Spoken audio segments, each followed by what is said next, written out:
And we are live. Wow. Oh, wow. This aspect ratio is all jacked up. Let me fix that. That's much better. Well, Welcome, everybody, to the latest episode of the Sling'N podcast. I'm TJ. And I'm Kent. What's up, everybody? Yeah, we're back. We're here. I got to fix my camera, though. I'm all jacked up. Buddy, how the hell are you? Dude, I'm fantastic. I got technology out the wazoo down here. My favorite IT friend taught me how to use my iPad to control my computer. I wish I had less technology. These last 2 days have been utter hell. Look, I can look up body armor while I'm running YouTube while I'm talking to you. That's the miracle of mobile devices, my friend. It really is. And here's a drink. I love it. Yeah, so you get drinks delivered to you. Just let me summarize the last 48 hours of my existence. I was gonna say, let's hear it from it. I went from attempting to quit tobacco. I've killed almost a whole can in the last 12 hours. It's okay. Been that kind of. It's been wow. So you try to quit tobacco. It ain't going so well. Right. Oh, I'll get back onto it. I promise. Wait, you'll get back on to trying to quit? I'll get back. Yeah, get back on to trying to quit. You knew what I meant. You speak ginger. Right. So it's funny. Who was I just on? I was just on somebody yesterday, maybe the day before, who was trying to explain to me how. Oh, I know who it was. I'm not going to say her name. She was trying to explain to me how tobacco use is better for her PT. Because every time she does PT, when she's trying to quit cigarettes, her lungs burn because she can actually feel them. Yeah, that's a thing. Right. I mean, it's a horrible excuse. The right answer is to quit, deal with a little bit of discomfort and burning, to be ultimately healthier, right? But yeah, shit, man, I've known plenty of salty platoon sergeants that would show up to the PT formation, smoking a cigarette, drinking a cup of coffee, and then go run 6 miles. Right? It worked for them, and they generally outrun all of us. So I'm not saying science is wrong. All I need I'm is saying, however, I can outrun all kinds of people. Right? A slight downhill grade. I like it. Mm-hmm. So dude. Oh my God, these last couple of days have sucked. So for those playing the home game, if you're interested in reading some news, the last weekend has been rife with cybersecurity news, specifically around 2 big vulnerabilities. One vulnerability, another one with a compromise or a ransomware attack against a very popular time card and reporting service called Kronos. With a K. Mm-hmm. Yeah, so they got locked down. I don't have all the specifics on that, not my vertical, not my industry. However, on top of that, there was a really nasty vulnerability that was released that could lead to some significant issues if not checked properly. So yeah, I've been dealing with that, trying to get all the clients squared away and helped out with that. Oh. So, yeah, I was literally working up until the point that we went live. Right. Well, same, actually. I was just doing it on a gun range instead of on a beep booper. But so it's interesting how, when something like that, and I'll just ask you in your sphere, in your scope. Yeah, sure. So a vulnerability comes in and it compromises XYZ. Mm-hmm. In your world, under your purview, how many individual human beings does that affect? Conservatively? Right. Like, this is a big number. That's what I know. Yeah, so, I mean, conservatively, it has the potential to impact hundreds of thousands. If not an M, I believe, right? I'm trying to be conservative, but yeah. Sure. So if you take... Knowing your industry, and we're not looking to give away or whatever, but knowing what you do in the industry that you're in and how many of those types of places are clients, I'm not talking individual users. I'm talking about individual human beings who patronize those places. Yes, that's a solid M, and that's not a 1M. That's a solid several M's. I gotta believe, like several million people. Yeah, it definitely, the potential is definitely there. Sure. Definitely, certainly, if not, whatever, certainly not directly, but indirectly, absolutely. So, indirectly, I'd put it in the tens of M's. Yeah. So when you're talking about maybe your decision making in your job and your stress load potentially affecting millions of people if you do it wrong, I can imagine why an extra couple pack of cigarettes might go across your lips. Yeah, well, luckily I don't smoke anymore because that was horrible. But whatever, yeah, Copenhagen is my friend. Right. So no, that's about the size of it. But I mean, we've got a pretty cool topic tonight, man. Honestly, it's one that we haven't discussed yet. Have we? Come to think of it, you and I haven't even really gone down the rabbit hole on the body armor as much as you might think we would have. Yeah, that's exactly right. I'm holding this up for show and tell. This is a standard issue U.S. military SAPI plate. Okay. But yeah, so yeah, it's all nice and curved for when I was rounder. Yeah, right. So, but yeah, we're talking about body armor and plate carriers. Honestly, I think it's kind of fitting that we've waited this long to even have this conversation. I'm going to be so bold as to go ahead and throw it out there that, if you're coming to myself or Kent and saying, "Hey guys, I've got $4 or $5 to throw around," right? I'm starting from square one. No gun, no ammo, no training, none of that other shit. I'm going to tell you right now, on the list of priorities we're going to recommend that you go spend that $4 or $5 on, body armor and plate carriers is going to be very low on that priority list.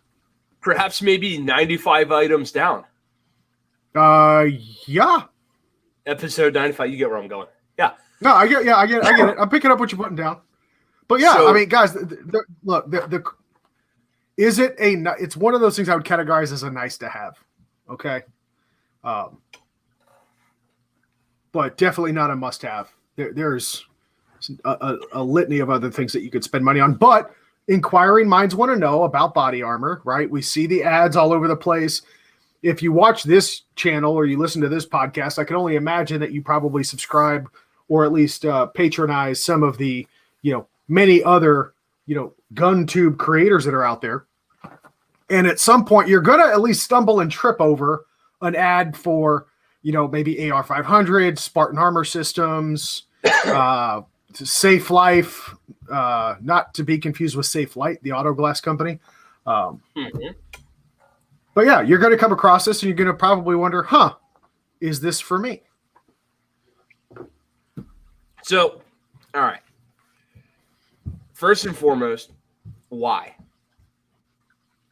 So, you've used this in a professional capacity.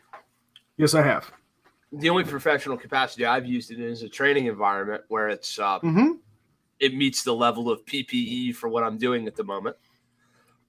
Just like a doctor has to wear gloves, there are sometimes when a firearms student or trainer has to or damn sure should wear armor. Other than that, you deployed with, carried, used, lived in body armor every day for multiple months on end, multiple times in a row. Right? Yeah. More, certainly less than a lot of my comrades, but definitely my fair share. Absolutely. Okay, so let's first talk about all the different kinds of things that could constitute body armor. So we have the law enforcement officer bulletproof vest kind of thing. We have the Kevlars of the world. We have soft compressible armor designed for like a backpack or a briefcase or something like that, or maybe even a plate carrier or a concealment solution. Yeah, there were, and just as a frame of reference, I wore. So you guys saw me just holding up the the Heavy Army SAPI plate, which is a ceramic plate. There are certainly better materials out there. There's even some that float now. The just to give a frame of reference, I wore more than just that body armor that the Army issued me. Fun fact, that is a plate from one of my many deployments. Uncle Sam, if you want your shit back, it's been sitting in my shed for the last 6 years. You're more than welcome to come get it. But I also wore soft armor. I wore concealable body armor. There were situations and circumstances that I was involved in where I had to wear body armor in a concealed capacity. Right. So, first of all, is for me, most of our context is civilian, but in your world in the military, you had ceramic rifle rated plates. Yes. That were designed for, homeboy the Haji and his, his Mujahideen minions. Right. Can we coin a phrase? The Mujahideen minions. But those boys were that was a very specific threat envelope of I'm likely to get hit with some 7.62, right? Which conveniently, right, 7.62 millimeter rated. So yeah, this is if I remember correctly, and we're going to go over the NIJ ratings and how to rate ballistic armor. If you do decide to go down this route and make this purchase, we'll educate you a little bit on that. But this is, if I remember correctly, is a level 3 plate. But when used in conjunction with the soft Kevlar armor that goes underneath it, it actually increases that overall rating for the system. I want to say to level 4. I want to say level 4. Current issue for U.S. Mill is exactly that. And the only reason I know that is because I'm looking it up right now. But that's what they're saying now. Dudes are wearing level 3 plates plus some soft shit equals level 4. Yes. So there you go. So that stuff. The technology's gotten a little better since your time, and you haven't really, in the scope of things, it's not like you're in the fucking Civil War. You haven't been out all that long. No. And even in that short scope of time, you've seen some improvements. But the stuff like ceramic body armor weighs in the 11 to 15 pounds per plate category. Not quite. So it's not quite that heavy. I mean, I've got this one plate here. I'd probably say it's around 7-8 pounds, maybe. I haven't weighed it in forever. I mean, you do wear this stuff so long that the weight does get exhausting over time. I will tell you this though, feeling some of the, I might as well just keep this on the desk. Feeling like the new stuff that's out, like how light some of the newer stuff is. Now, granted, it's not what the Army has. The Army still uses this same damn thing. But some of the newer technology that's out there makes this thing feel like maybe. I mean, yeah, right. It very well may. It doesn't feel like it to me, but I'm not a weak little bitch. Right. So you're done with the front plate, a back plate, and two kidney plates. You're pushing in the mid-20s to 30 pounds worth of shit. Yeah. We average 35 pounds for the body armor in total, like the whole thing put together, because there's so much more to the what they call the IOTV improved outer tactical vest. So you've got the front and back piece that has soft armor and a plate in it, both sides. Then you have a what is called a groin protector, right? It actually looks like home plate, right? It's this big, Kevlar flap that goes in front of your groin area. You've got a yoke and collar that is also Kevlar that goes around the back of your neck and has a throat protector that goes in front. There are side sappies that protect your kidneys. And then there is shoulder daps. So there's a big shoulder sleeve that comes down over the top of it. When you put all that together, I mean, you look like you're about to get into bomb disposal. But yeah, so you're basically a walking Mandalorian. Yeah, this is the way. Right. So yeah, I mean, it's a lot to it, but yeah, we average about 35 pounds per system. And then your loadout and all your gear on top of that weighed what, 40? right? Easily actually closer to 100. And I'm talking about this stuff. So the mags and the stuff. Just on. I'm not talking backpacks and. Oh yeah. You throw. It depends on your method of carry, which is typically dictated by uniform. Standard combat load for your rifle was 210 rounds, so 7 magazines minimum. We didn't typically have all of that on our vest. We typically had 2 of them on our vest. Others scattered throughout, bags, whatever have you. But yeah, there are guys that ran chest rigs over top of this, so they could have all their magazines on them. A couple grenades, radio, comms, med pack. Yeah, you're getting upward. You're pushing 50. You're pushing 50 easy. Yeah, so before a man picks up a bag or a rifle, that man has somewhere in the neighborhood of 40 to 50 extra pounds of shit on their body. On his shoulders, and yep. Okay. Right. So coming from a guy who was recently lost that amount of weight, and then some, but still, holy shit, right? Like people don't take into consideration. Yeah, it doesn't sound like much when you just you go pick up a 50-pound dumbbell and you maybe you can curl it a couple times. You can certainly pick it up and walk around your house with it. Now go walk 10 miles. Yeah. In boots. We're not there's no tennis shoes here, bro. You're in boots. So, right. Yeah. It'll wear your ass out real quick. So, point being, where I was going with that was, if we could take our system of armor and shave that number in a third and still have the same ballistic protection, holy shit, right? That's absolutely. That's a huge win. So I want to talk about the lightweight stuff later, the polyethylene, the various blends of stuff that can come together. And you look where you can get the old shit for $100 and you can get the new hotness for $300. And you wonder where the difference comes in. Huh? Per plate. Yeah. Per piece of stuff. Per plate. Yeah, let's put this in perspective, right? Right. But my point being, why would I pay 3 times as much for something? Well, weight savings is a huge factor. Oh, absolutely. Well, let's just even take the physical stamina out of it, right? I will tell you that there is, for my first deployment in the early days of Iraq, I was there in 2003 through 2004, and our vehicles didn't have doors on them, right?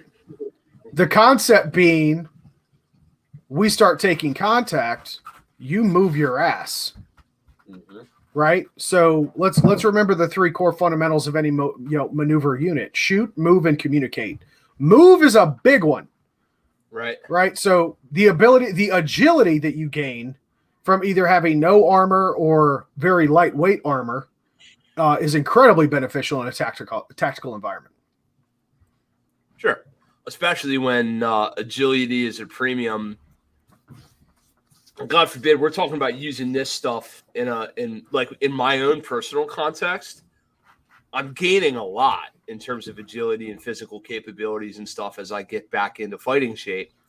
But I'm going to tell you right now, put me in the old stuff and have me run a night full of drills and put me in the new stuff and have me do the same thing.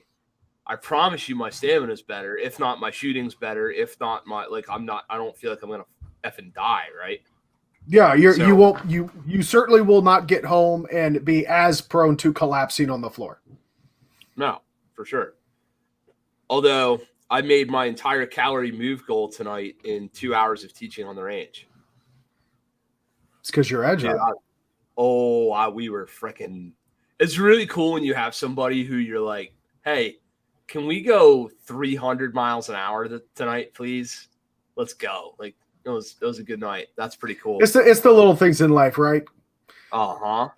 Breakfast in bed, waking up next to your wife or your husband, going 300 miles an hour on the range. It's the little things, right? But let's back up a little bit. So we broached the topic of why. I think we probably need to really hammer this home, right? Okay. So in the capacity of like law enforcement, military service. Okay, gotcha. I think that's kind of a no-brainer, right? So, I mean, let's start with the why. Like, what, and we could emphasize that on why civilians, Okay. and under what circumstances might body armor be valuable to them, right? What type of circumstances? I think one that we can take right off the table, and let's just get this off the table: home invasion. You're not grabbing body armor. Yes and no, right? So, I mean, there's an instance that we're all familiar with. Anybody who's taken like the Range Master Instructor School, where a young lady was murdered in her home, as was her hand portable child, by an individual who, she's on the phone and, hey, he's at the front door. Hey, he's kicking at the front door. This is a 911 call, right? Hey, he didn't make it in the front. Hey, he's going around back. He's kicking in the back door. Oh, he's inside. Or now he's coming up the stairs. Now he kicked it. The son of a bitch in 911 call is like 7 minutes long. Not that body armor would have done any good in that situation, but that was a home invasion, in which case that individual would have had time to put on body armor. Yes. Okay, cool. For every one of them, there's another one where the door splintered and I dropped my dinner and drew my Glock and went to work, and nobody knew there was no preemptive, there was no body armor. Correct. There was no, right. In my one interpersonal, honest to God, what really happened to me, real life home defense situation with a gun, there was no time for body armor. I bailed out of bed and picked up a rifle. Right. And to the point, with the exception of the one extreme circumstance, right? Let's just even say the body armor would have helped her, right? The horror story that we opened with, right? I think that could have also have been easily quelled with a single round of double-aught buckshot through the fucking door. Mm-hmm. Right? All things being equal. The gauge or the armor? The gauge. Yeah, I'm reaching for the universal key. It'll open anything, including most chest cavities. Right? That's just the way it goes. But, I mean, to your point, right? Let's amp it up a little bit. We live in a time of a lot of civil unrest. There's a lot of riots and protests. Hey, newsflash, in some of those buildings that people are burning down, those car lots and stuff, probably not too far from there are houses. Right? Let's see if I can get if you have an opportunity. Yeah. Oh, God, there's Tactical Frank. It's a Tactifrank. For those playing the home game, our beloved Frank, Apache Frank, is posing for Soldier of Fortune with what appears to be yellow highlighters on his camouflage vest. That looks to me like it's probably a gunset rifle class. Yeah, right. Yeah. Frank, you wonder how I know you're a nerd? How, TJ? I'll answer for him. How? Neon highlighters on a camouflage body armor. Oh, he's for sure. He's also got a Jesus in the Technicolor Dreamcoat sling that he put on some of his rifles, and I mean that's acceptable, right? I fly that flag all over the Middle East. Screw it, who cares? But yeah, so like armor civilian, the husband, the wife, the mother, whatever, right? Civil unrest, for sure. That's a thing. It does happen. We have to accept that. We have to, in my world, I really like the idea of daddy will do the work, and mommy's in the house claymore position with the no one will put their hands on my child and my wife. And if that involves her throwing on some body armor while I don't have time because I'm too busy picking up tools and illuminating and doing work, that's fine. Yeah, it certainly has its place. I'm not going to keep in mind. Yeah. I'm not going to say don't buy it. Like, let's be clear. But there's a priority to this shit, right? Like, let's assume for a minute that you're a low six-figure household and you have $6,000 to spend annually, which is 6% of your income on firearms related safety training shit, is pretty aggressive to start with, right? Mm-hmm. Yeah. So you make $100,000 a year and you spend $6,000 of it on guns and related stuff. You're putting a high percentage of your earnings into this kind of thing. My goodness, go take ECQC, come take my classes, go see Apache, etc., etc. Buy a good gun, buy good ammo for said gun, get some training, get a gym membership, spend the money fortifying the house, getting the cameras rocking and rolling, etc., etc., etc., etc. Body armor is pretty much like the last stop there is night vision. Yeah, like it's beyond body armor. It's like I don't know where else you're going with this, but if you've got, let me put it to you this way: if you have body armor and haven't taken a med class, if you have body armor and don't have security cameras, or Simply Safe or some kind of thing like that, if you have body armor and you've never taken professional firearms training, the list goes on. What I'll say is, hey man, I think your priorities are jacked. Now, that's from a professional end user's use case on using these tools in a defensive context. If you have body armor and a plate carrier because you really, really, really love going out and playing Super Ninja on the range, and that's your version of hunting or fishing or whatever else, and you enjoy that, and that's your enjoyment in life, man, don't let me kink shame you. Have that. Like that's cool. Seriously, like, whatever, man. Everybody's got their thing they like. I think that it's a useful tool. I think that as we get down the paradigm and we step into the further realm of like what should a person have, I will tell you right now that the reason I purchased body armor to start with was to take and later give training that it's moderately unsafe to take and give without body armor. Right. I shared with TJ that I took a class that for that class, the prerequisite was you will wear the following PPE. For those that don't live in my industry, that's personal protective equipment. The following is the personal protective equipment you will wear in order to participate. We will rent it to you or you will own it. And when I looked at what it was going to cost to rent the stuff for the time I was there versus what it was going to cost to own the stuff for the time I was there, the use case made sense. And I went ahead and I made a purchase decision and I bought some stuff. And now I own it. Now I have it. And now, okay, we'll get the wife some. We'll wrap it into our plan. But had it not been for me following the firearms training path multiple years ago now, or had it not been for me as a student wanting to go into the, hey, I want to shoot rifles in a shoot house kind of place,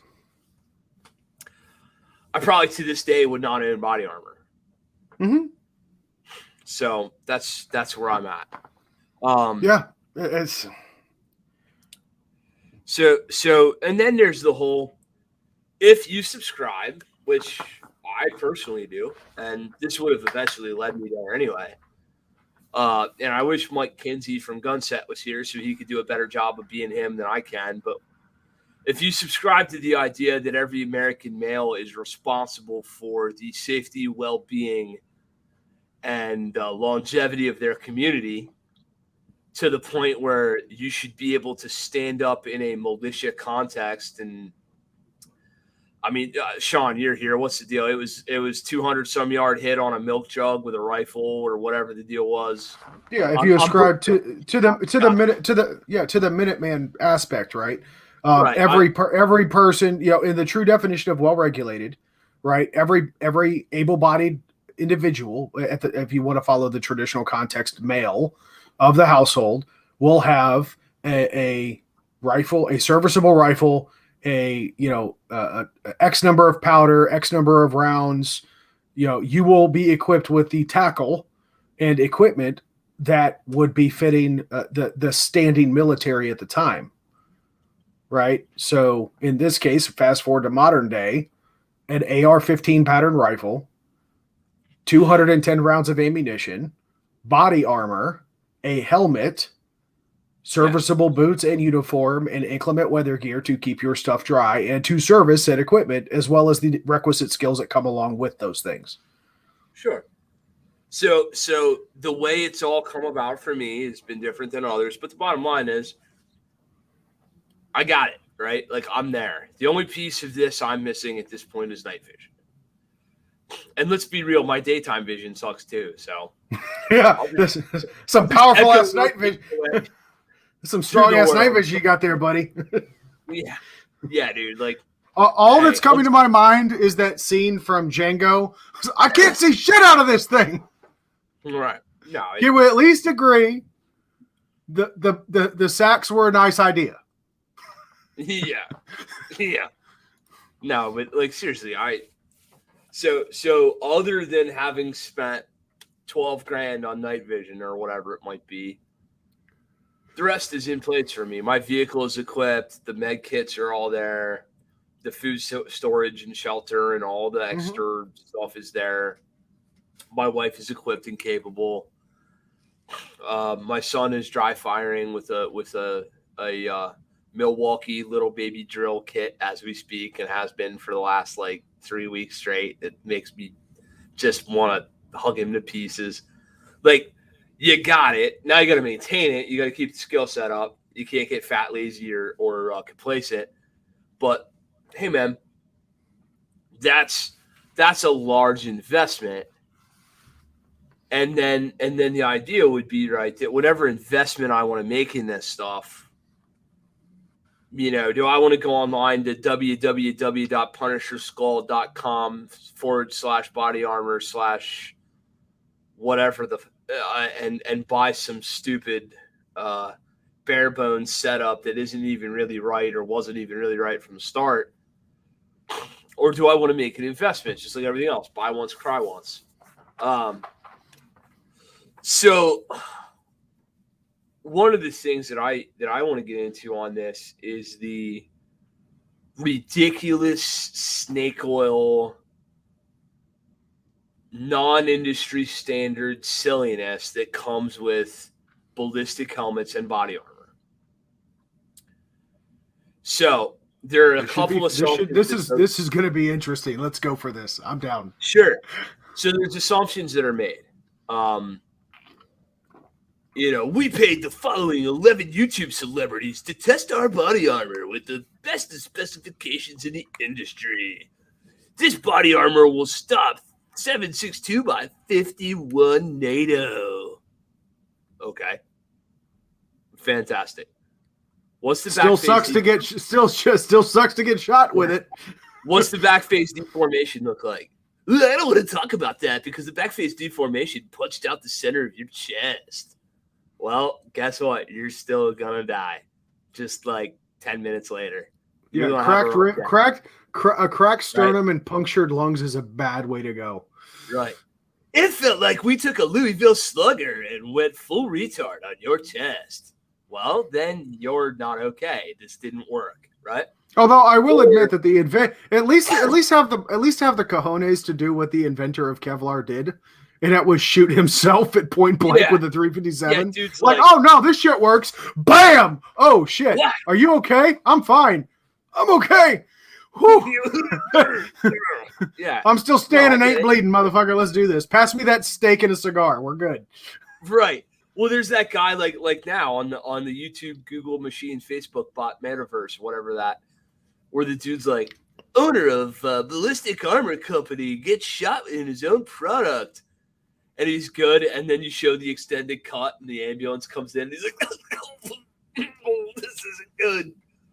It's like the stock price just went through the roof. So, yeah, there are plenty. Like, let's be clear about this, folks. Let's just even say you go down the realm and you make this investment in body armor.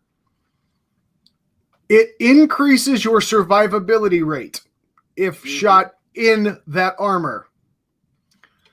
One, it doesn't protect 100% of your body. Number two, femoral arteries are a thing. Number 3, it will still put your ass in the dirt. There's when Kent and I were originally talking about this, I mentioned, we had plenty of guys that would come in from, from maneuvers or a patrol or whatever that, got hemmed up.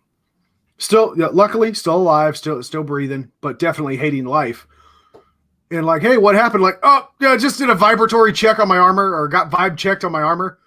Like before all the cool kids, and they were making memes and gifs about, oh, I'm gonna check his vibe. So, vibe check originally is the way in my reality where I grew up.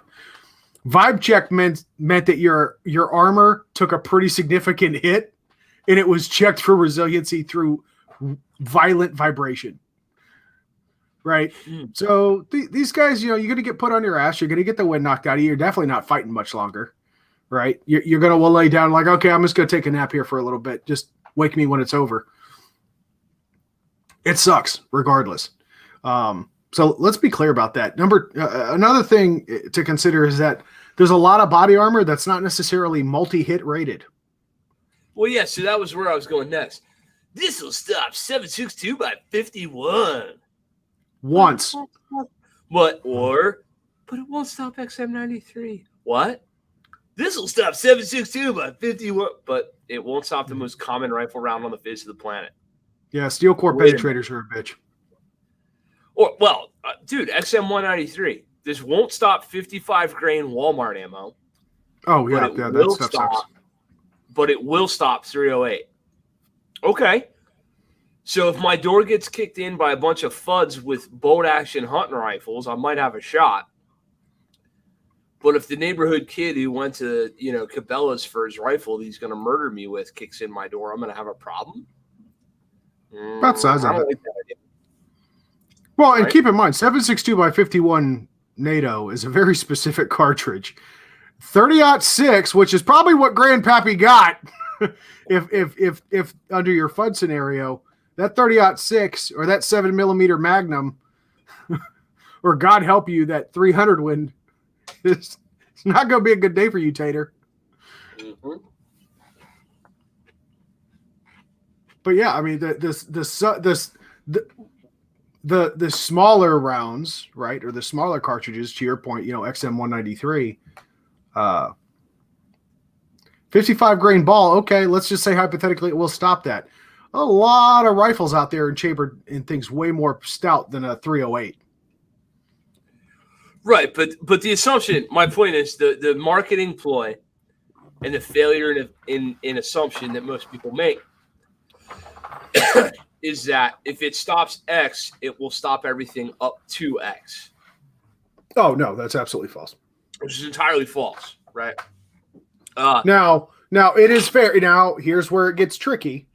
And this is where we can't necessarily fault the marketing team is certainly at fault, right? However, if the layman were to read the NIJ standards, you look at level 3 body armor, it specifically states up to 7.62 by 51 or 308 Winchester.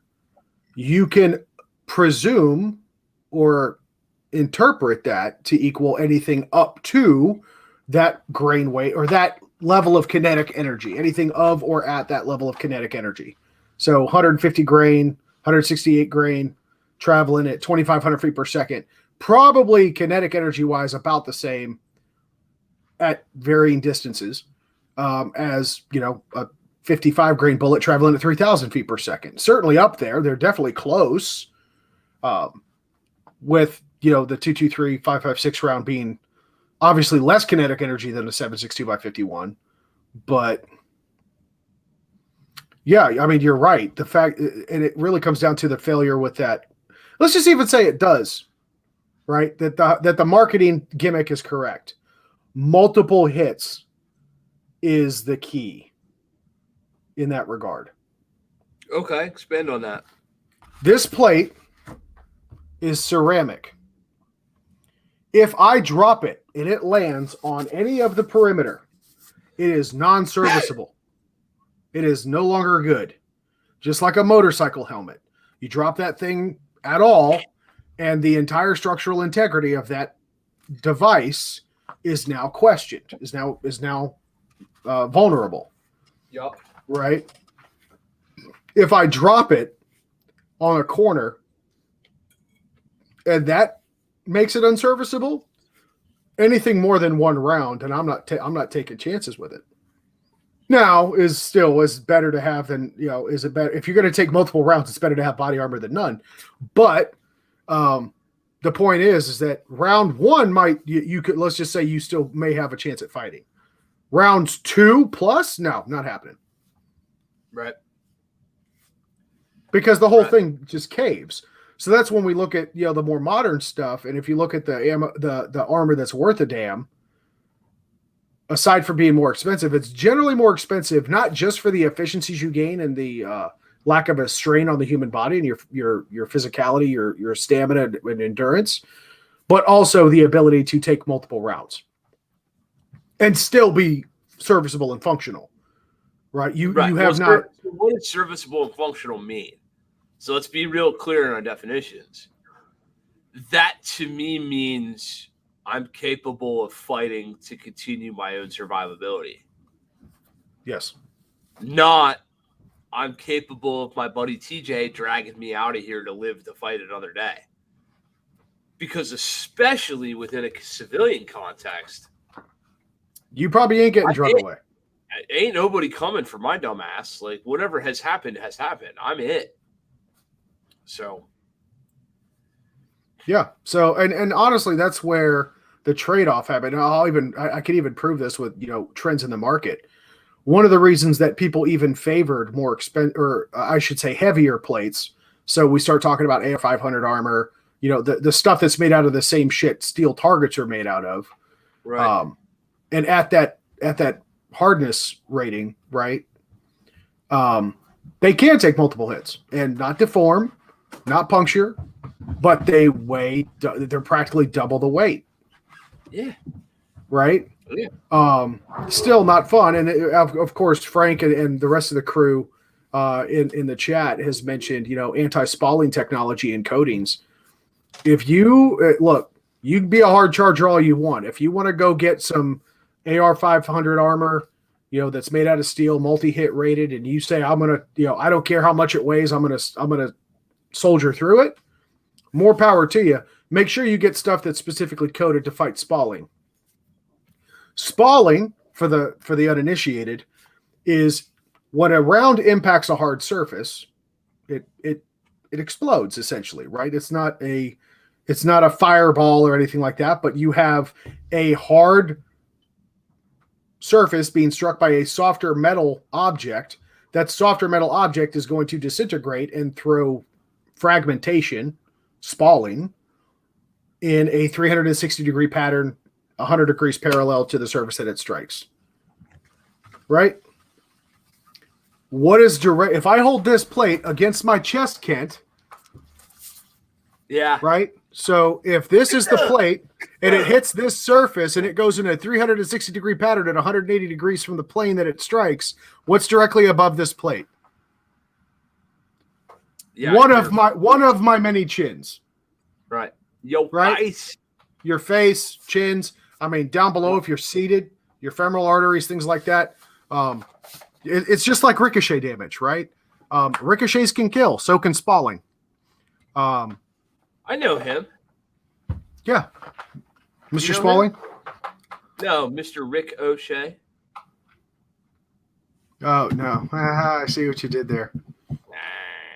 No, I have acquaintances that have met Mr. Ricochet the hard way.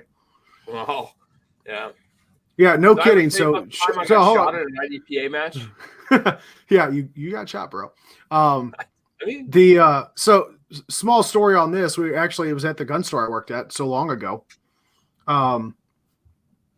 The back of the range, like many ranges, have like it had two steel plates that apexed, right, at the corner at the back of the wall, right. So as you're shooting, you're shooting into something that is angled either up or down, and the concept is that the round impacts one or both of those surfaces, generally both, and destroys itself. right? It falls into a softer material down below, and it contains all the spalling and ricochet material.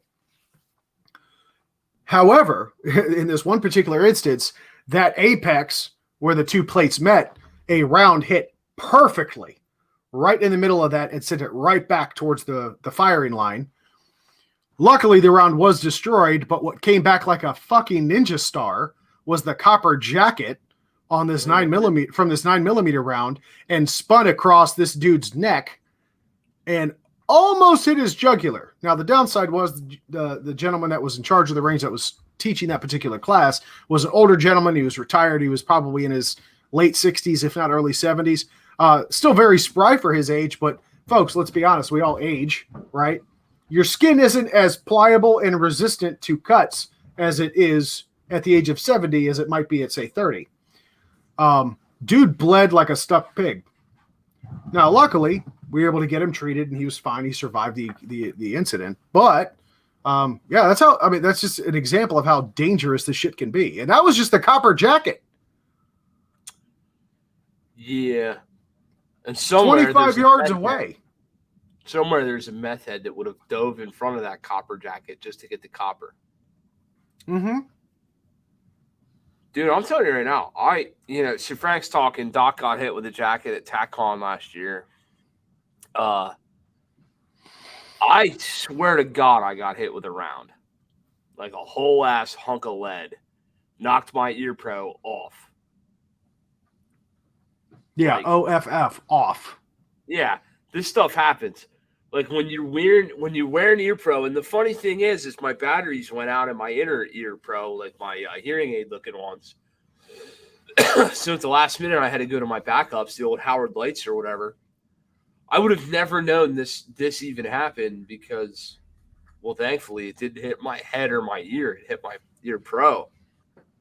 But dude, I was at a gun range and something hit me hard enough to kind of give me the old George St. Pierre, the old whoa, and freaking send my ear pro off my head. Yeah. Like, holy shit. So one of the contexts in which I've owned and worn body armor, hey, dude, we're doing shoot house classes with rifle. And no matter how hard we try, some banana pants nonsense can happen. It'd be a real good idea if you had some body armor and ballistic helmet. Okay, sure, I got you. And yeah. in the IDPA, which stands for I don't practice anymore, and one of those damn in one of those matches, like it can happen. So let's see, Vanessa Kitty. MRI, the dang right arm feels funny as heck, like lightning bolts. Right elbow and forearm, titanium. Yeah. See, Doc got hit with a jacket. Mm-hmm. Oh, I've been hit with spalling before. For the record, folks, if you ever go to a USPSA match, 3-gun match, IDPA match, and there are steel targets, and someone pulls out a 10mm or a 357 SIG, cover your neck and walk away. There will be spalling. There will be fragmentation. When you see everyone else backing up, you should probably do it too. My favorite thing is when certain people walk up to the line and you see every dude on the line all of a sudden has to go like, I need a drink, or that was a great time to pee, or you know what, I'm gonna go take that phone call. And the SO did I leave the stove on? Right. The SO standing there with the timer going, I'm in danger. Shooter ready? Stand by. Oh, please God, no, not today. Like, yeah, that's real. That's real. And also not entirely funny. Like here locally, we had a guy, not at our place, but at a place not too far from here, shooting around those barrels, and a round went in the barrel and went and came back the other side of the barrel and caught homeboy in the arm. He was having a rough day. So it can happen. So spalling and ricochets are a thing. Like I said, if you're going to subscribe to and purchase steel body armor, even if it's not steel, even if it's ceramic, I'd still make sure that it's coated. This actually is coated. There's multiple layers to it. It's not just a ceramic plate. There's, as you feel it, there's, some, call it squishy stuff. I think it's Kevlar. I've never cut one open to actually see what it's lined with. But it has anti-spalling capabilities with it. So it's essentially meant to shatter and kind of act like a catcher's mitt for the bullet, right? So it's not meant to bounce off you like Superman. It absorbs the impact, dissipates the kinetic energy by fracturing, and then it'll fold in on itself and kind of catch the round. So that's that technology. But if you look at the newer stuff, you talked about the high density polyethylene, the HDPE plates, which, yes, HDPE is the same plastic that milk jugs are made out of. That shit's pretty cool. So, I really hate the idea that Paul Howell might have had, not Paul Howell, excuse me, sir. Paul Howell's 100% legit. Paul Harrell, on the other hand, is a tard waffle. I hate the idea that Paul Harrell might have had a good idea when it came to shooting milk jugs. Are you telling me he was squared away? He had a good idea there? The two things are not even close to being related other than the fact they're made of the same shit. Right. So can you beep boop ginger smart guy and tell me why? What's the difference? Well, the interesting thing is I won't beep boop through all of it, but I mean, we can take a look at, the market research that has been conducted on high density polyethylene. There's a lot of things that are being used for it, not just milk jugs, of course. But even if we look at, for the off-roaders, right? A lot of everybody hears about synthetic winch cables or soft shackles. Those are made of high density polyethylene braided fibers. So there's a lot of research and advancement that's gone into exactly how strong this stuff is. And when it's properly made, I'm kind of surprised at how resilient it is.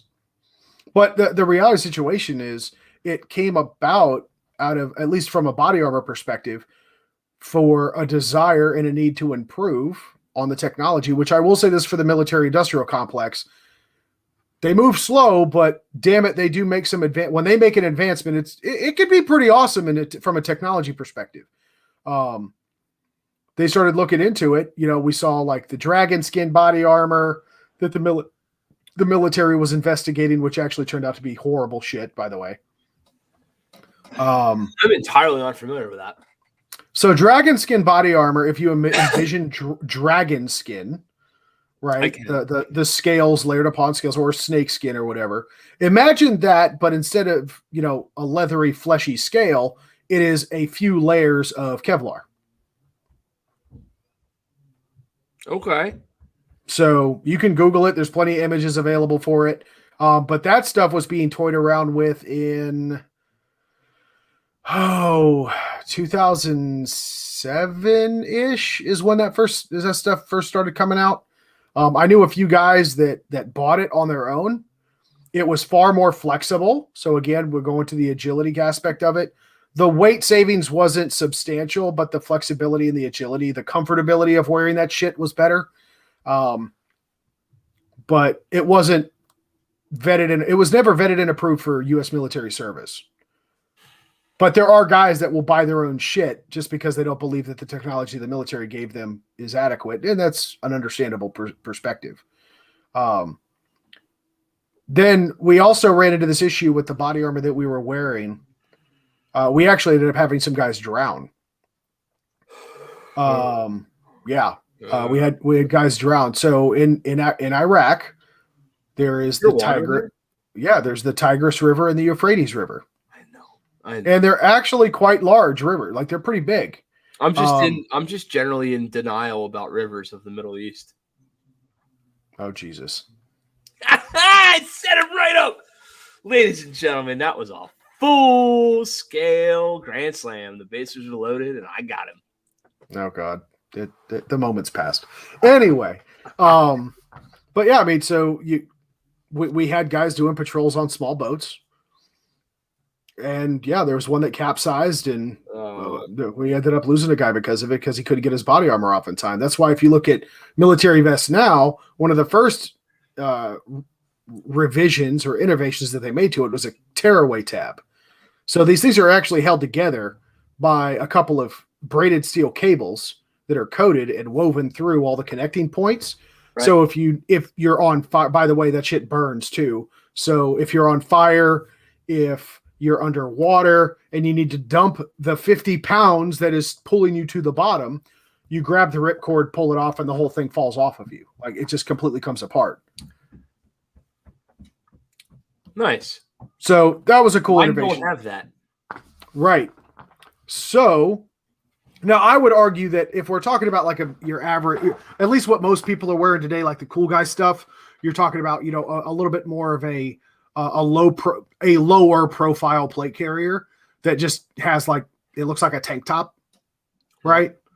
Those typically will come off with it's a very easily accessible buckle, right? That you could easily get off with no problem. Like I wouldn't hesitate to wear something like that on the water.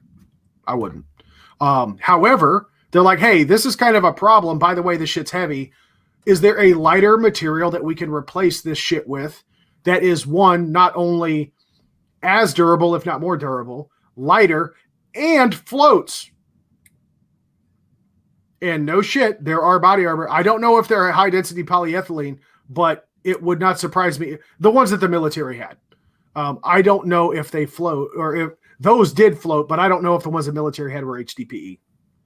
There are currently high density polyethylene plates that are advertised as being buoyant and floating correctly. Yeah, and let's be clear, it's not a life preserver. Yeah. It won't pull you to the bottom. Right. I wouldn't necessarily use it as a life vest, but you like the end of Titanic where Rose is like, I'm sorry, Jack, there's no room. And they're like, the camera angle's fine, bitch. There's plenty of room. She's like, no, you're going to have to die.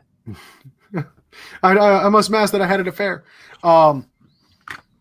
Yeah. But yeah, so the new stuff's pretty dope. Actually, I'll give him a shout out because I think he did some really cool testing on this, but there's a YouTube channel, Tactical Rifleman, former SF dude, puts out some really cool content. Whether you ascribe to, the cool guy perspective or not, I mean, this guy does definitely not strike me as a douchebag or somebody that I would qualify as a bro vet. Quite the opposite, actually. Just a laid back dude that's seen a thing or two, and he shares some information with people of what he chooses for his loadout. But he did some testing on this HDPE shit, and yeah, I'm impressed. Interesting. Yeah. Can you define bro vet? Well, I think the best way to explain it is anybody that might come off of the page. Company. Well, not necessarily. Dude, we make t-shirts. Come on now. Anyone, actually, the phrase, it's funny because the phrase was ultimately coined by one of the founders of Black Rifle Coffee and the whole Article 15 gang that did all that shit. But yeah, pretty much anybody that thinks that those guys are awesome or tries to emulate them. I mean, I think he makes funny videos. Oh yeah, absolutely. No, Matt Best is cool. But I mean, honestly, that's kind of a quintessential example. Like him and the people that hang with him. Yeah. That is the bro vet. That is what that is referring to, is those types of people. Now they do it in jest. At least I like to believe that they're doing it in jest. I'm pretty sure that they're really laid back and cool guys. But the people that act that way and like are trying to be serious, that's a problem. Like, no, bro. I'm telling you. You know who I'm talking about, right? The guys that are all the guys that'll wear nothing but like grunt style shirts. They drink nothing but Black Rifle Coffee. It like when you see them, the attitude they're giving off is like, "You're welcome for my service, by the way." Sips Black Rifle Coffee, right? It's just fucking people. It is what it is. There's nerds and weirdos in all of them. Yeah. So, from what I can gather, the high density polyethylene stuff is available in all the various ratings. So you can get your level 3, level 3A, level 4, et cetera, et cetera. It weighs half to a third of what the other stuff does. Yeah. Yeah, it's really good stuff. And for every 33% of weight savings you get, you should just assume you're adding 33% of cost. Yeah, that's actually a pretty fair equation. Seems to be. I would also mention that it does meet several of our other criteria, right? Typically multi-impact rated or expected. Anti-spalling technology, right? By its nature, does not appear to have any coatings because the high-density polyethylene itself absorbs the round. Again, that catcher's mitt effect that we talked about. It absorbs the round, so the spall, it doesn't necessarily destroy the bullet when it impacts. So spalling is a certainly minimized risk. But yeah, I mean, it checks all the boxes for me. I think it's safe to say that if you were to tell me, hey, TJ, let's go buy body armor, I'd say, okay, which level plate and which company that makes HDPE plates do you want to buy from? Right. Yeah. That's what it comes down to. So the last thing we should do tonight, because we promised we would do it, is go through the NIJ and explain the various ratings and what they mean. Is that something you can do? Yeah, we can do that. Let me pull it back up real quick. I was looking at it on my other computer. Actually, no. Allow me to take a page of the Book of Kent and leverage the Tablet of Truth. Right? So we got the Tablet of Truth out. Let's take a gander here. So let's see. NIJ ratings. And let's go through the group. Let's see here. By the way, the NIJ standard is like 85 pages long. So if you're having problems sleeping. NIJ stands for what? National Institute of Justice? Justice. Yeah, justice. Right. So yeah, NIJ rating started out for, rating body armor for law enforcement officers. There are other standards, like actually, if we look at this plate, there is nothing referencing NIJ anywhere on it. I was looking for it. I could not find it. Hi, viewers. Hi, Soph. Hello, Mrs. Screen Mountain Defense. Yeah. But yeah, so NIJ up in the wife game.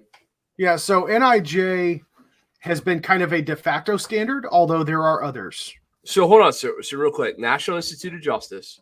Yes. And they specialize in helping commit injustice around the globe. That would be the Department of Justice. Oh, my bad. My bad. ATF, FBI, puppy shooters. All right. So there are basic levels of body armor. So level 2, so it's level 1 through 4. Okay. This level is like 1 Super Mario, right? The higher you get, the better you get. Allegedly. Fair. Let's see here. So level 2A and level 2 could be considered, and I quote, outdated soft armor ballistic levels. I love the word outdated starting before my life safety gear. Well, that's level 2A and level 2. I'll be honest, I don't know any company currently that offers level 2 or 2A. The technology is advanced, and I will say, again, as the technology is advanced, the lowest rating I typically see is a level 3A. Maybe I'm jumping ahead, but level 3A is lower rated than level 3. Yes, that's correct. And to be specific, level 3A is designed to stop 357 SIG full metal jacket traveling at a velocity of 1,470 feet per second and 44 Magnum soft jacket hollow point rounds at a velocity of 1,430 feet per second. So if you get in a fight with the air marshals or fucking Dirty Harry, level 3 and 3A is probably going to be good enough for you, right? Yep. I got to dim this screen. This thing is like killing me here. Holy shit. All right. Let's see here. So level 3 And on this website, so I'm actually reading from Caliber Armor's website, caliberarmor.com. Okay. I'm not going to dig through the actual NIJ standard because it's 85 pages. But level 3 are where you get into rifle plates. And according to Caliber Armor's website, and the NIJ standard actually does echo this to a degree. Level 3 is where you get into rifle rated plates. So we'll stop 6 spaced hits of 7.62 by 51 millimeter NATO full metal jacket at 2,780 feet per second. Okay, so spaced hits. That's not like one on top of the other, spaced. So one. If you get shot at by Frank, you might be okay. If you get shot by Zach, Justin, you're. Yeah. LOL ski. Level 3 plus. The bitches on you. Right. So level 3 plus is a designation that the body armor industry has adopted to show the capabilities of armor beyond the NIJ level 3 testing. 3A indicates that a plate can withstand higher velocity rifle rounds, plus additional threats such as M855 and M193. So, Kent, to your point, level 3 alone is good for 6 spaced hits of 308, but will not stop M855 or M193. 3 plus, however, will. Okay. And then the absolute highest rated is level 4. And level 4 is designed to take one hit, singular, of an armor-piercing 30-06 traveling at a velocity of 2,880 feet per second. Okay. I'm just kind of like in my own knowledge base. I'm like, what else does that sound like to me? But keep going. That's it. Yeah. Okay. So bottom line, let's talk about how we would make these choices. So we could either A, put some armor on and go, hey, what are you shooting at me with? And they're like, M855, bro. And you go, oh, we good. I got That's one way. The other way would be to pick your gear in the same way you would pick any other gear for any other job within the realm of ballistics, firearms training, medical, tactical, EDC, blah, blah, blah, which is allow the mission to drive the gear. Of course. So if you were to pick a body armor rating for the average civilian, what would it be? I would go level 4. If you're already down that road. Now, let's keep in mind that you don't necessarily have to have the plate alone be level 4. A rigid plate backed with an adequately rated soft armor can equal level 4. Right. As we see with how the military's approached it. Right? Here's a level 3 plate with Kevlar behind it. It's level 4. Presumably. We hope. Yeah. So here's the deal. Frank put it very well. Cost versus assumed risk. So here's my thing with this. If you're already spending the hundreds of dollars per plate, $1,000 or more per setup, why would you cheap out over 50, 60, 80 bucks a plate? I just wouldn't do it at that point. You know, if you're like, dude, I'm buying the high density polyethylene milk jug special, kick ass, level 4, man, I'm already spent $1,200. What's 13? Right. Well, you don't buy a Ferrari and bitch about the cost of gas and tires. Right. Exactly right. So I think that's pretty. I think to me, you buy the best, lightest weight stuff that you can reasonably afford Well, I'm stealing this from Gary Hughes from the PNS modcast where they talked about armor. But you got a triangle, right? And on the triangle is lightweight, stops what I want it to stop, and low cost. And you can pick 2 of those things on the triangle and have whichever 2 you want, but you can't have all 3. Right. So you can get low-cost body armor that stops everything but weighs a ton. You can get super cheap body armor, or you can get super expensive body armor that stops a lot. But it's heavy as shit. Heavy as shit. Or you could just go for gusto and get light really good and be legit, ready to rock. So Frank, so this is interesting. I'm not sure. So Frank, you're saying you have to have a set to train in and a set to use. I don't know about all that, homie. I'm just being real with you. I have a set.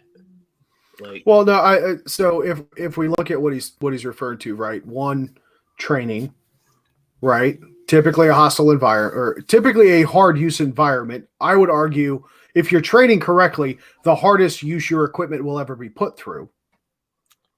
Right?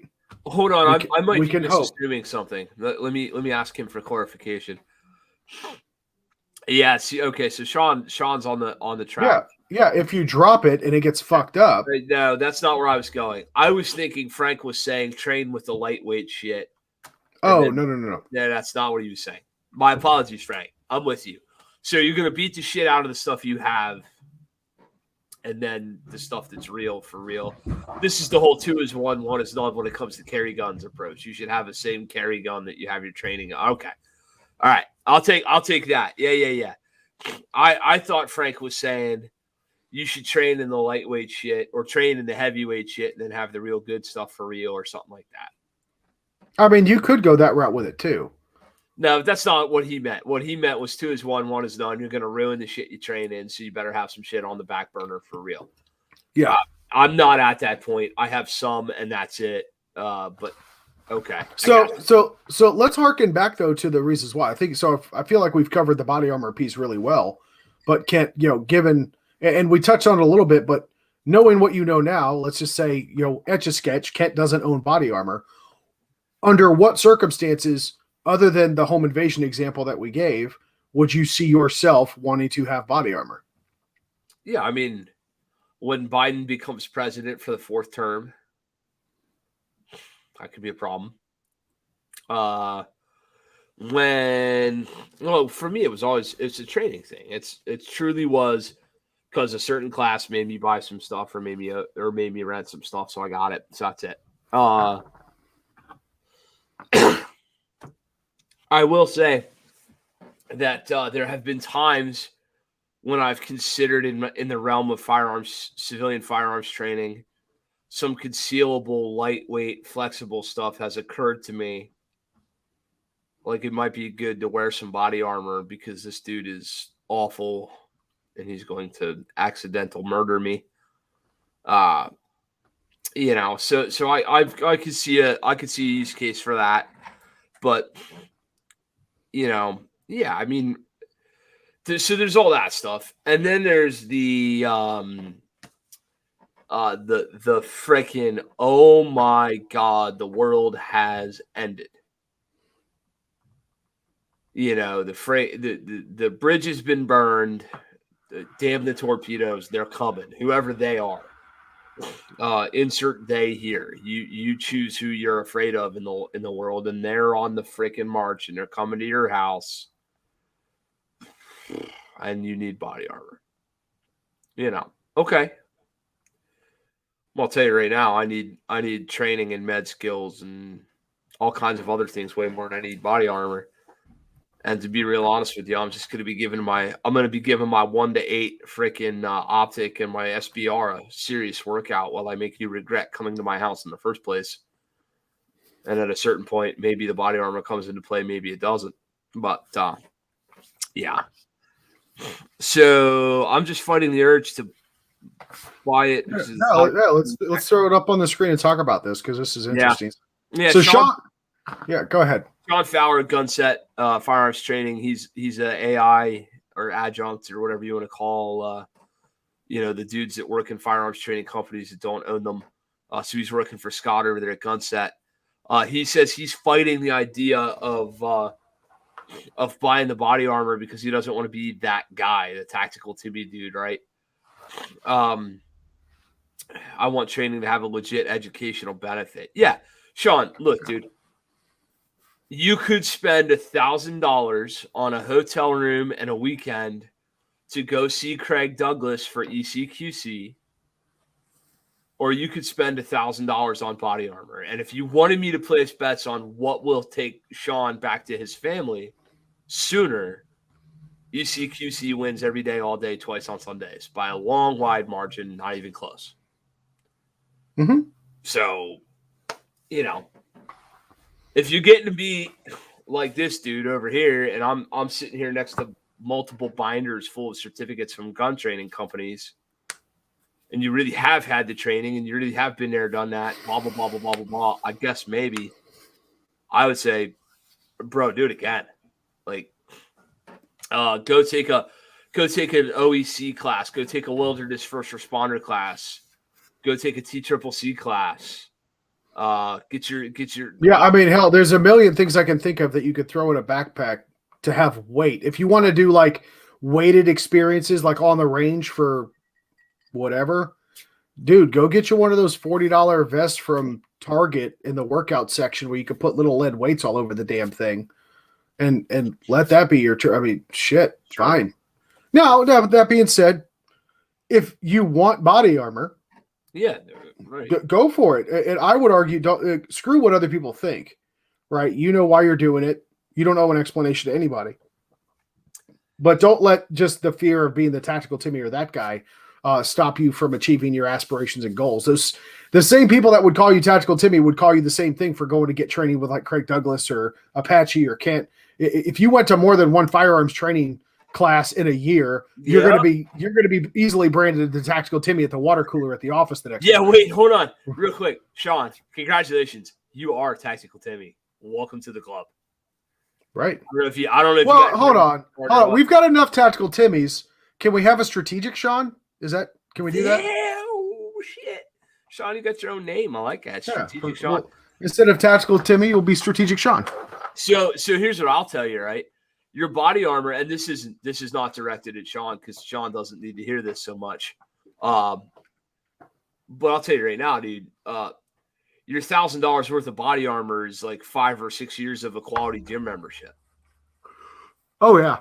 Like what's gonna, I'm talking to myself, right? Dave Spalding looked at me years ago after the loss of my kid and the ridiculous weight gain that I went through. And he said, congratulations, you can shoot. You're going to die. Go lose weight. Right. So if you're thinking of buying triple extra large body armor, I got newsflash for you, bro. Triple extra large body armor ain't the thing you need. Your ass needs to get in the gym. So go do that instead. Yeah, if the size of your plate is, in fact, broadside of barn. Right. If your body armor is damn. Right. Like Enrique Iglesias style, maybe do something. I just got the hood of my daddy's F-150 like welded up and strapped over my chest with some jute twine. That was good. Yeah, it's all good stuff, man. All good stuff. Yeah, med stuff. Sean brought up med stuff, dude. I shouldn't say I just AI. Green Mountain Defense just taught a med class this past weekend. Right. Fuck yeah. Like go get your med on, go get your learning on. Spend some time learning how to purify water, spend some time learning how to freaking upkeep your house. Or I'd even do you one better. This is another one we really don't talk about. We probably need to. Frank. But communication. Oh my God, yeah. How many people have considered alternate forms of communication if the cell phone towers go down? Or the circuits get flooded like we saw with 9/11, right? Good luck getting a cell phone call out, circa 2001, September 11th, if you live in the greater New York area and even some of the outlying areas and states, right? Yeah. How many of you have picked up a radio, a ham radio, a GMRS radio, hell, a CB, to make sure that you have established a communication network with your family and your neighbors to be able to sustain yourselves, and when all the toilet paper runs out again. I don't know about ham radio, but I'll tell you right now, I love turkey radio. Oh, stop. Just stop. Yeah, there's seriously, have enough food and water on hand in your house before you buy body armor. If you drive a beat to shit jalopy and that thing needs new tires and new brakes, do that before you buy body armor. I'll tell you what, here's another one for you. Order of priorities, right? We talk about medical training and firearms training and all that other stuff. And we talked about communication. Has anybody dedicated any time to an evacuation plan? So when we were about to have, so my last deployment, the Mrs. was pregnant with kid number 2, and I was about to go away. We lived in the middle of nowhere. I was on 20 acres, right? I called the hospital, spoke directly to the life flight coordinator, and said, hey, I've scoped out the area. This is a good landing zone in the event that my wife has a medical emergency with the kid. She's pregnant. We're 45 minutes from the nearest hospital. Life flights are a big thing around here. As a matter of fact, it's such a big thing. Not only are there life flights and helicopters from the hospitals themselves, there are private civilian ambulance services that are helicopters that you can subscribe to. It's like I can't remember all the conversation with Sophie and Rebecca, bro. Yeah, it came out to like $1,000 a year. Yeah, it's like $1,000 a year for your whole family or whatever, and that's just for my local area. And I haven't checked the prices in a while. But I mean, look, if we're talking about spending money on body armor, I'd much rather see you invest in secondary and tertiary means of emergency medical transport. Yeah, dude. Yeah, for sure. Like, have that Garmin InReach set up. I mean, yeah, Garmin InReaches aren't cheap, but damn it, I guarantee there's a lot more people in the civilian sector that are probably rocking Garmin InReaches than there are rocking body armor. Yeah, I mean, for sure. That all these different things are things that matter, and we don't consider them. And as guys and even as girls and whatever, we fall victim to like, ooh, shiny, right? And that hey, body armor's cool. Yeah. Right? You put that shit on. It's just like when you stole the refrigerator box when your dad bought that new Frigidaire, right? I'm going to cut this up. I'm going to make myself into a robot, or maybe you made yourself a soldier and you made body armor out of it, quote unquote, right? You feel invincible. You feel like nothing can stop you until you get vibe checked. And you're like, fuck, I wish that would have killed me. Right? Oh, God. Now, I will say, if you live in a volatile area, right, you live in an urban area where there's a lot of riots, a lot of protests, it probably wouldn't hurt you to keep something in your vehicle. Not saying you get shot, but few places, the fewer places that a 2x4 across your back or chest would be stopped would probably be a good thing, right? You know what? I say we make a video of you wearing a plate carrier and me. And you hitting me with a 2x4? 2x4. No. Tall style. No, and it was an axe handle. I know. I knew that would get you. That's why I said it again. Yeah, it just triggers me. I've been to Buford Pusser's gravesite. It's a thing. And if you don't know who Buford Pusser is, oh, Jesus, people, what are we even doing here? I don't know. He wasn't Dwayne The Rock Johnson. I know that. So, no, my friend, you have that backwards. Dwayne The Rock Johnson was not, in fact, Buford Pusser. Oh, right. My bad. I'm sorry. See, I kind of get all fucked up because I got a subsection of my friends who refer to me as Chuck Norris. Sometimes I think it's backwards. It ain't backwards. Are we sure that's not one of those reverse nicknames? Like, The fat guy's tiny, right? The tall guy's shorty. The lethal guy is Chuck Norris. or the non-lethal guy is so dangerous he's Chuck Norris. I don't know how you'd put that. It's a reverse nickname to some degree. No. In my case, it's real. This individual always often referred to me as the superhero of the group, and I was going to be Chuck Norris. I was like, I don't know, but if I am Chuck Norris, I'm Chuck Norris in the later years when all he did was break dudes' arms and leave. Look, what was that shit? What was a Walker, Texas Ranger? And his partner was the running back that supposedly played for the Dallas Cowboys, and all he did was break dudes' arms. And my dad. What football games are you watching, and why have I not started watching these football games? No. So in Walker, Texas Ranger, the TV show, Chuck Norris had a partner. He's a black dude, and the partner in the storyline had played running back for the Dallas Cowboys and then became a Texas Ranger. And Walker used to run around and break dudes' arms to the point where my dad would be like sitting there in the living room with a freaking Bud Light and a thing of cookies and cream ice cream, like, break his arm, Chuck. Break his arm, Chuck. Like, that was the thing he fucking loved. I'm just reliving my childhood live on a podcast. I don't know what your problem is, but I'm telling you, right? It's just adorable watching this over this stuff. Yeah. I mean, it's legit. That was part of my childhood. Anyway, what else about body armor? Anything? I think that about covers it, amigo. I mean, it's a pretty simple topic, one that we haven't discussed for a while or ever on the show. So I figured it was about that time. Yeah. So bottom line, don't get shot. If you get shot, have armor. If you don't have armor, have a med kit. Maybe have all that stuff. Yeah. I don't know. Yeah, maybe. But hey, if you don't have armor, that's cool too. Yeah. At least have medical.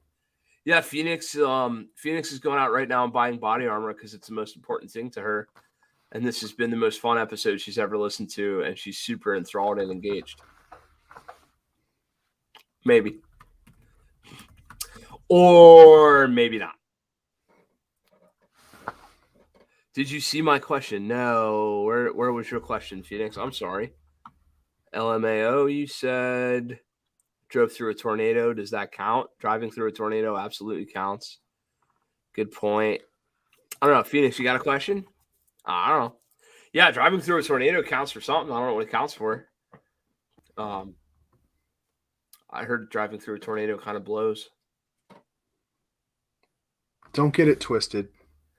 Oh, shit. He got me on that one. He out-dad joked me. That was yeah. We could play this trunk game all night, but that was good. But yeah, man, I think that about covers it. Okay.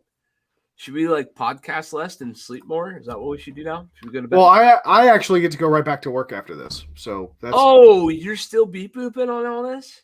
Well, no, I told the team to take a break. We have literally been going nonstop all day, so the 90-minute break for me to come hang out with you and our adoring fan.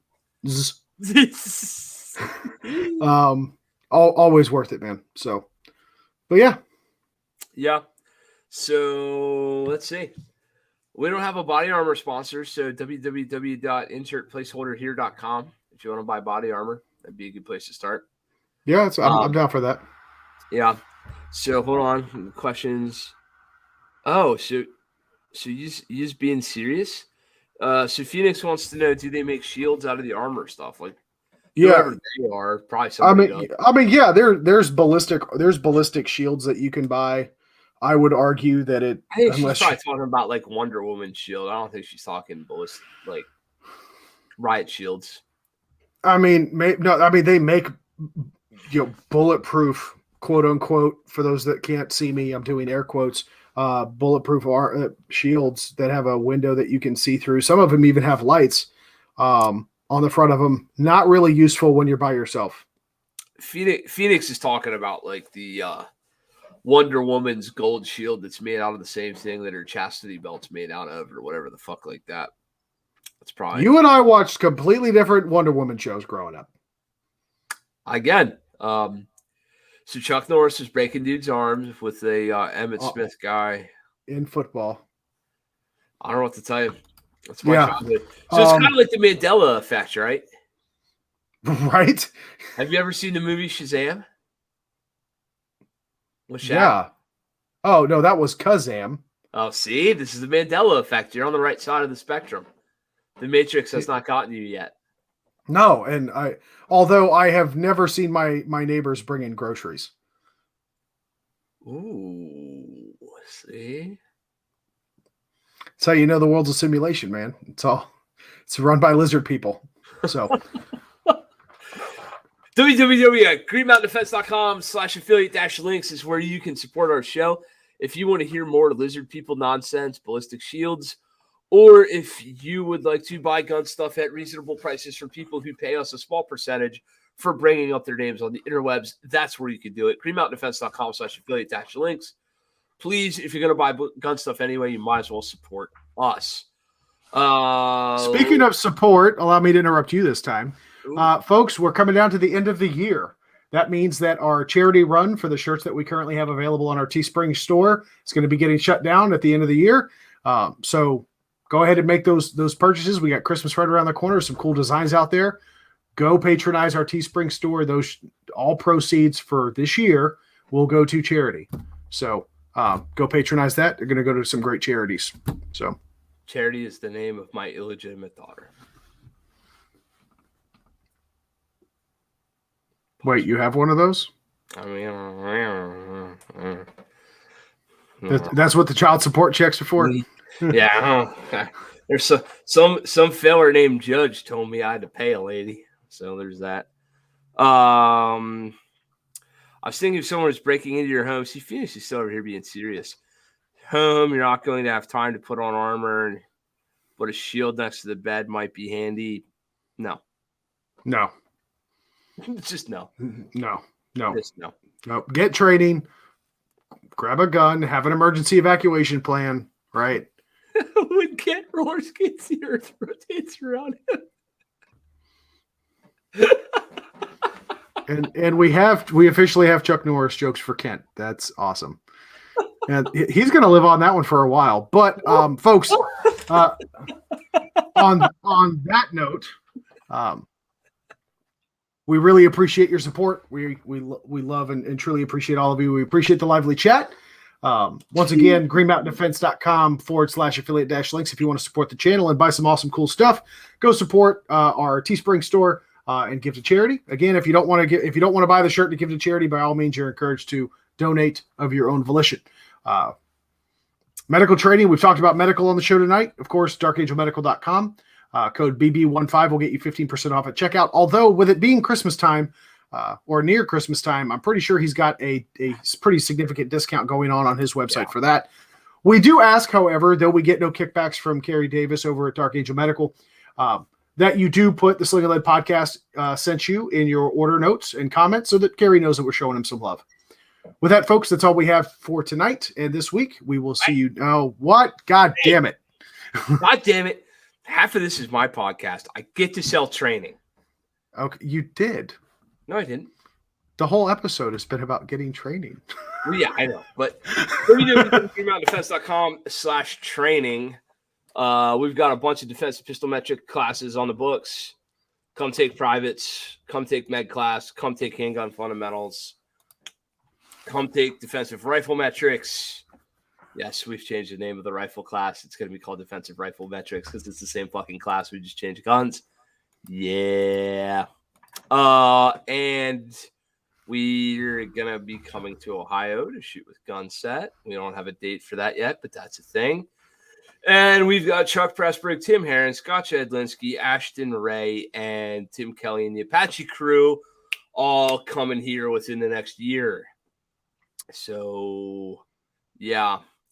Steve, please go sign up for all those classes so I can still afford to buy dad joke books.